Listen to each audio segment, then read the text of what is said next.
So you just got your brand new Sony a6700, and there are a lot of features in this camera to be excited about. But where do you start? Change these 6 settings first to get the most out of your camera on day one. The first setting we want to change is called Focus Standard. Admittedly, it's not the most exciting thing. We have a few exciting things coming up, but it's really important. It's going to save you a ton of time. So when you first set a focus area in the camera, let's say you're using this expand spot, whether you're in photo or video and you want to pick an exact spot to focus on, when you first select, I'll do that again, when you first select the focus area of expand spot or even zone, for example, you have the ability to tell the camera what area you want to focus on just by using left and right, up and down on this wheel back here. But once you set it, there's no joystick on this camera like in something like the A7 IV where you have a joystick, you can just move that around.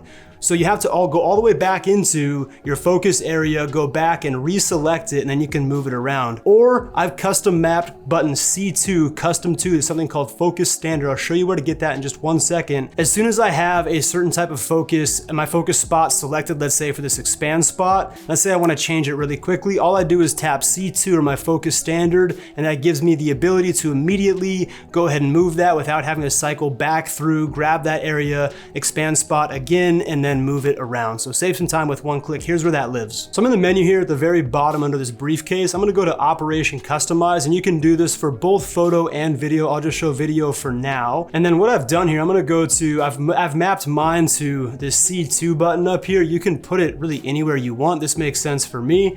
And it's called Focus Standard. So once you click that C2 button, yours comes out of the box set to something different. I'll show you where this Focus Standard lives if you want to map yours there. It's on the AF/MF on the first tab here, AF/MF. It's right here called Focus Standard, and that's how to map that setting to a custom button to save some time when it comes to changing focus points. The next setting is a video setting. To get the best quality out of this, you want to make a really important change. I'm on the menu. I'm going to go to this 3rd tab here under Image Quality Recording. File format. Just starting out, the easiest one to use is XAVCS 4K. HS and SI have their place, but just go with XAVCS 4K. Under movie settings, this is where you're going to change your frame rate that you want. So I'm going to be going in 24p for a talking head style video like this. And this is the big one. Regardless of whatever frame rate you're choosing, make sure you're using the highest. It's at the very top of all these settings. So if I was shooting in something like 30 or even 60 or 120, the second I go to record setting, choose the one up top. It's gonna, in this case, it's 100 megs, 422 10-bit. They're a little different for the different frame rates, but make sure you're using the 10-bit color to get the best color quality out of this camera. If you're getting something from this video, let me know by giving it a tap on the thumbs up. And while you're down there, I have a lot of videos planned for the a6700. Tutorials, reviews, walkthroughs. So if you don't wanna miss those, make sure you subscribe as well. This next one is the different settings for stills or movie. This is a big one when it comes to wanting to save time when you're jumping between photo and video mode, which a lot of us are probably doing with the a6700 because it's a hybrid camera. Okay, we're going down to the briefcase here. In the menu, we're going to Operation Customize, and it's down here, different settings for stills and movie. And what this is saying is anything on this next menu that's checked will be completely independent whether you're in photo or video mode. Let's talk through that.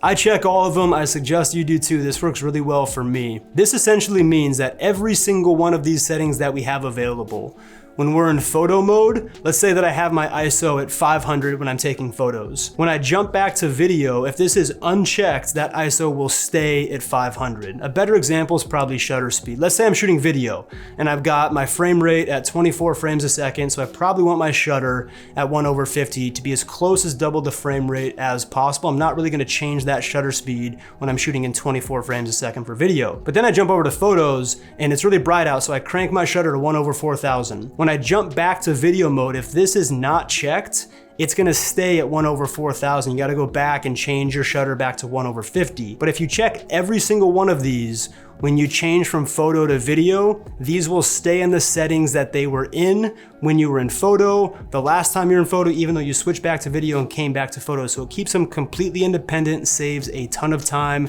Again, I check all of them. It works really well for me. Auto power off at high temperatures is the next setting to change. I'm at the briefcase again. I'm gonna go all the way down to power setting option number 9 here, auto power off. Set this to high. It's gonna come out of the box set to standard, but when you set it to high, the camera will automatically give you a quick warning that makes it sound like the camera is gonna completely explode. It's gonna be totally fine. But if you're noticing your camera is shutting down too frequently due to the internal temperature being too high, this is why. Set it to high, camera's gonna be fine. You'll be able to use it for much longer without it shutting down. Custom buttons and function menu. This is something that if you take the time to go through this in the camera, you're gonna save a ton of time navigating how the camera actually functions.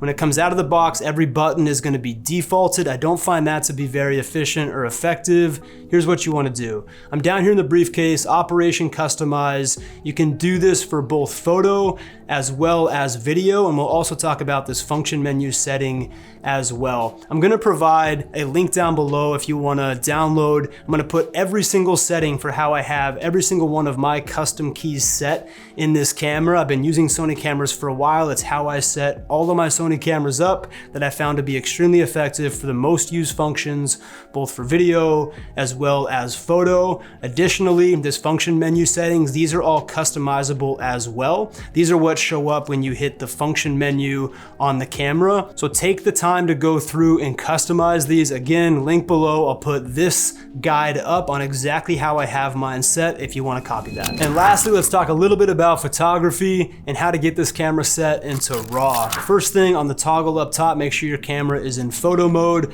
I'm on the 3rd bin here. I'm going to go over to image quality, go all the way down here to file format, and then we have the camera's gonna come out of box in JPEG. We wanna set that to RAW. It's gonna give us the most flexibility in post. File sizes will be bigger, but shooting in RAW for photography is absolutely the way to go, and that is where to change that setting. We covered a lot today, and I have a lot of videos planned for the channel for the a6700, but in the meantime, hopefully you aren't making one of these 7 mistakes that 90% of Sony camera users are making.